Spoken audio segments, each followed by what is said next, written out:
San Diego's most popular local morning news. Good morning, San Diego. Still ahead this morning, we are talking spring makeup. We'll get some tips from the experts on the hottest looks for spring. We'll be right back.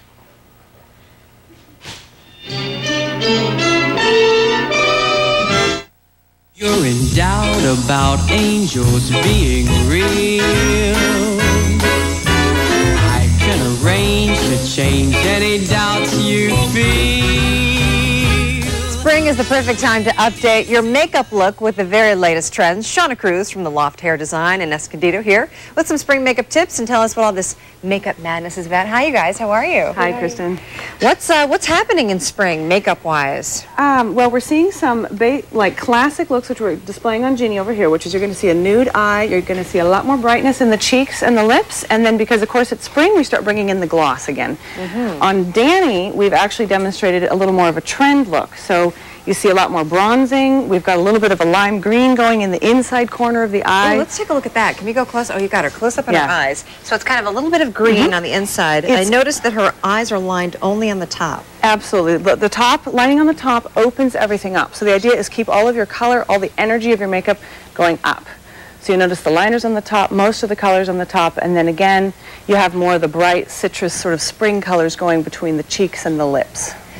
You know, you always think of and you hear, you know, don't you do too many powerful things at once. Right. So should it still be in the spring and the summer that your eyes or your lips should be the popping, something that pops? Yes, definitely. Just pick one. And it tends, right now, because of the spring, you tend to go with more of that fresh, clean look.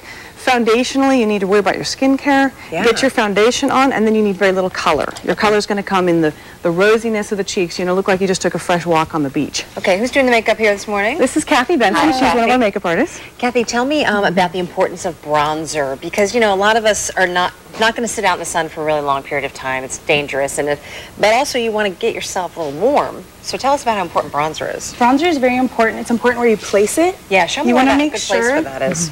You want to make sure you do it where you naturally get sun, which is all on your forehead, on your nose, your jawline. Is that different from blush? So blush you may do in the actual... Blush is only on your cheeks, on the apples of your cheeks then and up, and after your bronzer. And then bronzer you bring down all the way to your jawline. Ah, the jawline, because that's where you get hit. Yeah, almost like a heart. Very nice. All right, that's good. And now she's got a light lip. I see, Shauna, she's got kind of a pinkish, coralish lip going on. Yeah, easy on the liner. Kathy and I were actually talking about this yesterday.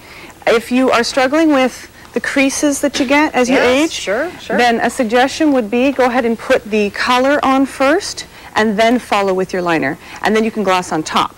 So it softens the liner gloss as opposed to the liner color gloss. Right. And the different kind of, I mean, there's so many different kinds of glosses and so many different kinds of glosses you can wear by themselves. Right. But do you suggest, because it's summer and maybe too many layers is too many layers, you should just go with like a colored gloss? Do you think is that a good idea? Definitely.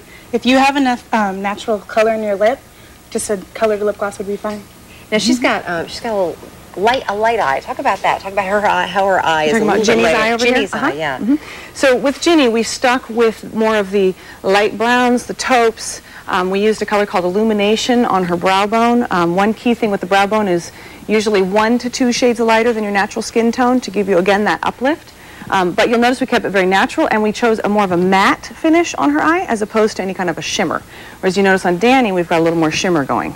Are those Danny's real eyelashes? That's a fun little trick that's really hot right now. Fabulous. Don't you wish? My goodness, I wish. Take like 17 coats of mascara to get that going. You are seeing a ton of lash, like the artificial lash extension. We used a lash on her that is, it varies in its length, so it has a nice sort of a natural look. All right, you have a spring makeup event. Tell us about that. We're going to put something on the screen talking about your big event this week. Next week. Friday, or rather this Friday, April 13th from 10 to 4. We are working with anybody that wants to come in, call, make an appointment, and we're starting with a quick cleanse facial and then completing you with a makeup start to finish, application techniques, spring trends. Awesome. It's a great way to freshen up and start the new season. Thank you, Shauna. Thanks, you guys. Appreciate it. Thanks for having us. Thanks, Kristen. All right.